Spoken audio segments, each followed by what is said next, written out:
सब बच्चों को नमस्कार। आज हम आपकी वर्कशीट संख्या 33 चैप्टर चौथा जो उत्तक है उसकी वर्कशीट डिस्कस करेंगे। आज हम दो उत्तकों के बारे में पढ़ेंगे, एक है संयोजी उत्तक और एक है तंत्रिका उत्तक। जिज्ञासी दीदी, क्या रक्त भी किसी प्रकार के उत्तक होते हैं? उत्तक जिनकी कोशिकाएं आपस में कम जुड़ी होती हैं और अंतरकोशीय अधात्री में धसी होती हैं उनको हम संयोजी उत्तक कहते हैं। ये इसकी परिभाषा है। रक्त भी एक प्रकार का संयोजी उत्तक है। संयोजी उत्तक के दो भाग होते हैं, एक तो उसके अंदर कोशिकाएं होंगी और एक अंतरकोशिकीय अधात्री होगी जिसके अंदर वो कोशिकाएं उपस्थित होती हैं।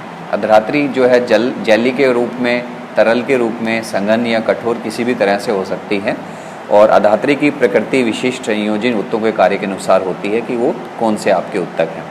जैसे रक्त है वो एक संयोजी है, असित, उपासित, स्नायु, कंडरा, एरियोलर और वसा में। रक्त इसके तरल अधात्री भाग को प्लाज्मा कहते हैं जिसमें 3 प्रकार की कोशिकाएं होती हैं, आरबीसी, डब्ल्यूबीसी और प्लेटलेट।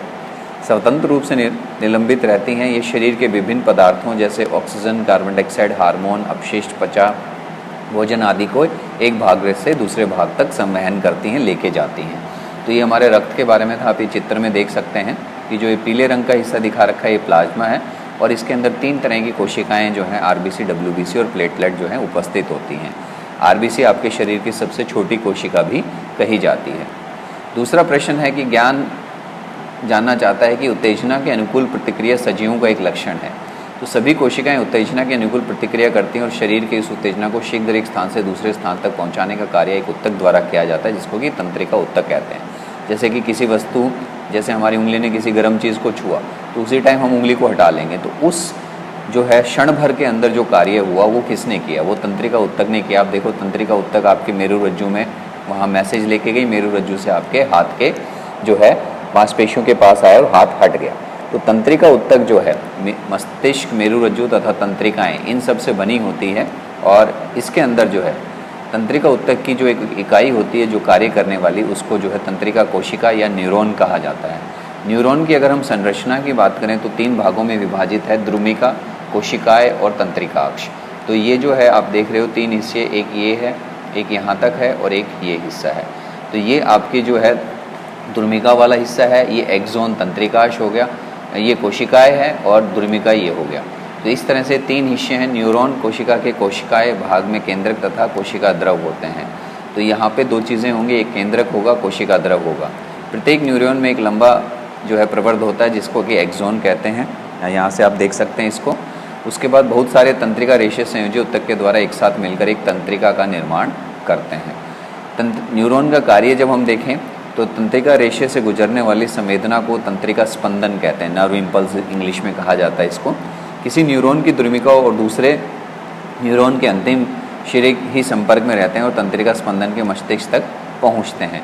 हमेशा होता क्या है कि एक न्यूरॉन की द्रुमिका और दूसरे न्यूरॉन की जो है, किसी न्यूरॉन की द्रुमिका दूसरे न्यूरॉन का अंतिम शिरा, तो ये इस तरह से जो है एक दूसरा न्यूरॉन यहाँ से शुरू हो रहा होगा और इससे इसके अंदर जो है ये तंत्रिका स्पंदन होगा आपके इलेक्ट्रिकल इम्पल्स से, रासायनिक विधि के द्वारा। ये हमें इच्छा अनुसार अपनी पेशियों को गति करने में भी सहायता करवाते हैं। संयोजी उत्तक क्या होते हैं, उदाहरण सहित समझाइए।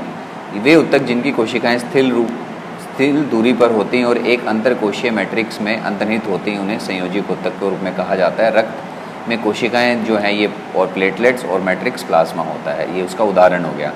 तंत्रिका उत्तक का मुख्य कार्य क्या है?